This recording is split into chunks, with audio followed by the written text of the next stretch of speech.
Otro clásico, el juego de la vida de Conway. Ok, conocido como el juego de la vida o también como el juego de la vida de Conway o simplemente vida.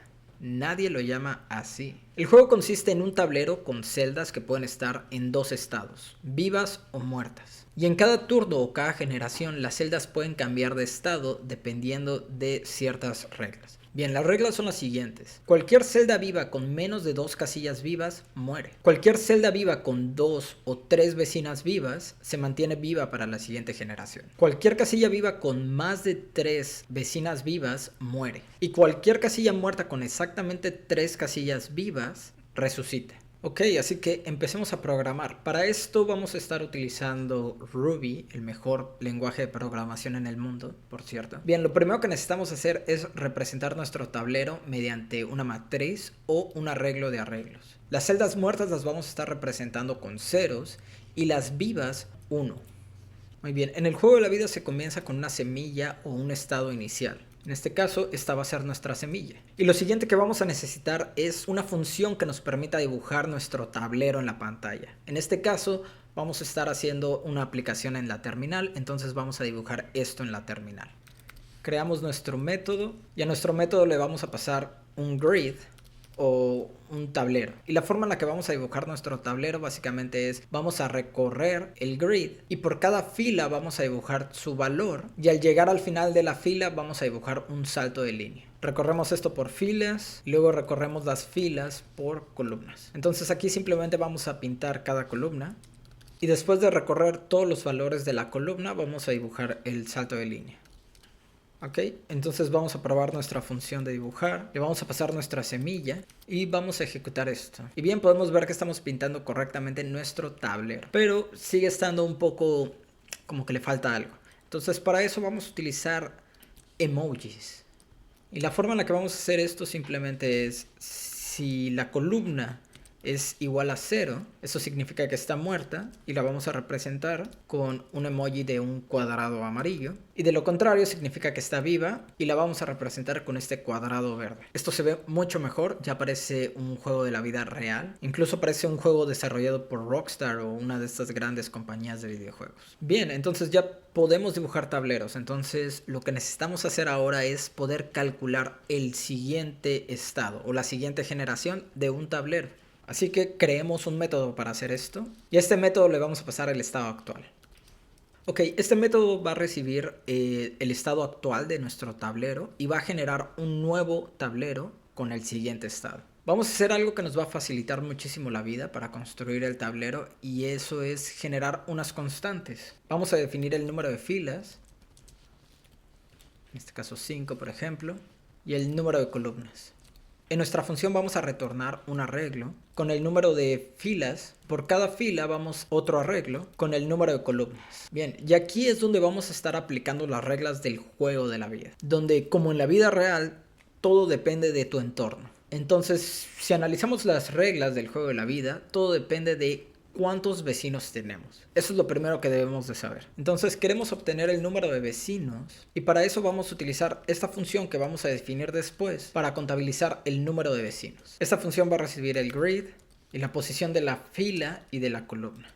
Voy a corregir esto. Y empecemos a definir nuestra función para contabilizar vecinos aquí. Recibimos el grid, la fila actual y la columna actual.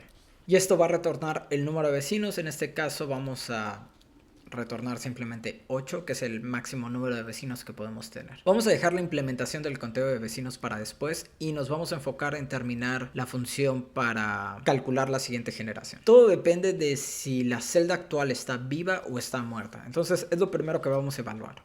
Entonces si la celda en la posición de esta fila y esta columna está muerta, o sea si es 0, entonces esto significa que está muerta. De lo contrario, significa que está viva y la representamos con un payaso porque eso es lo que somos todos los que estamos vivos en esta vida, clowns. Entonces, esta es la única regla que debemos considerar para cuando una celda esté muerta y es que tenga exactamente 3 vecinas vivas, que es el caso en el que van a resucitar, si no, se mantienen muertas. Entonces, si el número de vecinos es exactamente igual a 3, la celda revive, de lo contrario, se mantiene muerta. Y cuando están vivas, si tiene de 2 a 3 vecinas vivas, le pasamos los vecinos, eso significa que se mantiene viva. De lo contrario, muere. Bien, ya tenemos nuestro método para calcular en la siguiente generación. Vamos a ver qué tan bien luce esto. Primero vamos a dibujar nuestra semilla inicial como referencia y después vamos a dibujar la siguiente generación. Usamos nuestro método para calcular la siguiente generación y le pasamos la semilla. Muy bien, y aquí tenemos nuestra semilla y la siguiente generación donde todas están muertas y esto es porque estamos retornando 8. Bien, hagamos la implementación de esta función entonces. ¿Cómo podemos contabilizar el número de vecinos que tiene una celda? Esta parte es muy interesante porque no necesitamos calcular todas las casillas del tablero, simplemente necesitamos calcular las casillas que son vecinas a la actual. Supongamos que queremos calcular las casillas vecinas a esta casilla de aquí. Estas 8 casillas alrededor, esas son sus vecinas. Bien, lo que vamos a hacer aquí es generar una submatriz. Podríamos decir que esta submatriz es el vecindario. La forma de hacer esto es pensar que nuestra casilla actual tiene las coordenadas 0, 0.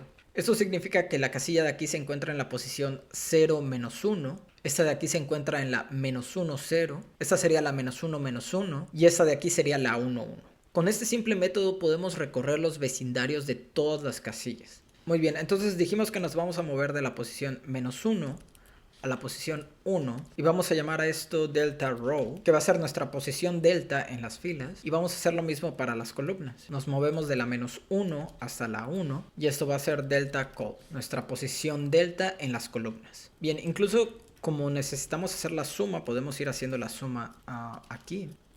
Bien, debemos omitir el valor de la celda actual. Vamos a generar una cláusula de guarda en el caso de que delta row sea 0 y delta col también sea 0. Bien, con esto nos aseguramos de omitir la celda actual y de solo contabilizar a las vecinas. Ahora necesitamos calcular las verdaderas coordenadas del vecino. Vamos a encontrar primero su coordenada en las filas, la fila actual más la fila en delta. Y hacemos exactamente lo mismo para las columnas. La columna actual más la columna en delta.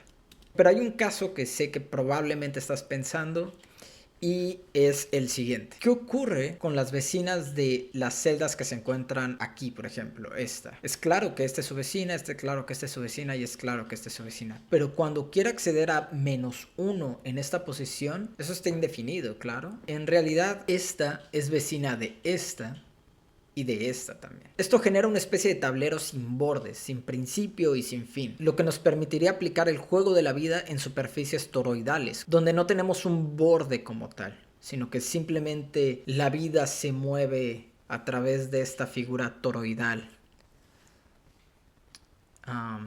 O algo por el estilo. Entonces, ¿cómo obtengo estas coordenadas? ¿Cómo obtengo cuál es el valor de la vecina? En el caso, por ejemplo, de que esta sea vecina de esta y viceversa. Para eso vamos a usar la vieja y confiable, el amigo de todos los programadores, el módulo. Entonces vamos a actualizar las coordenadas del vecino usando el módulo del tamaño del tablero.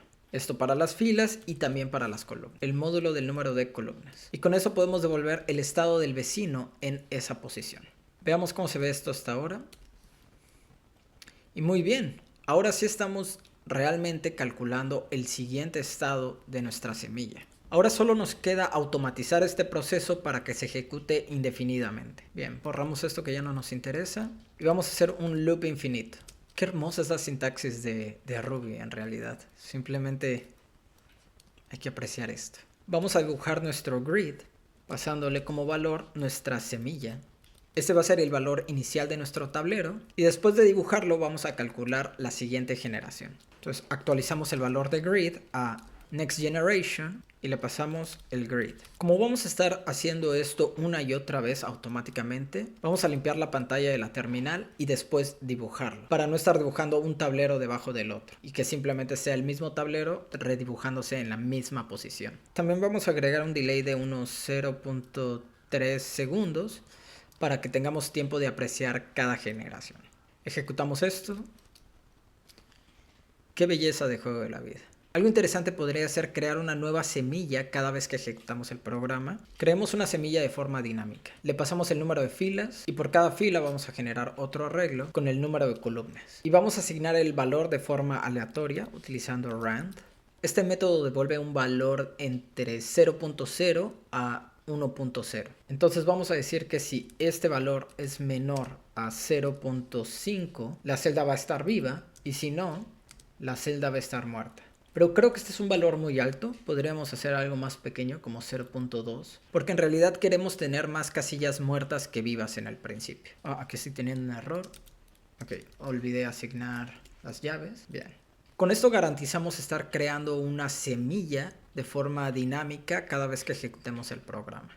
Ejecutamos nuestro programa y es una semilla diferente, que en este caso murió muy rápido. Lo interesante de esto es que ahora podemos generar tableros de cualquier tamaño sin tener que cambiar la semilla, porque la semilla se adapta a nuestras variables. Entonces hagamos por ejemplo una de 15 por 15 y también podemos jugar con los patrones de cómo dibujamos nuestro tablero, cambiando por ejemplo los emojis. Utilicemos un cráneo para las muertas y un payaso para las vivas. Ejecutamos nuestro programa y aquí lo tenemos, el juego de la vida.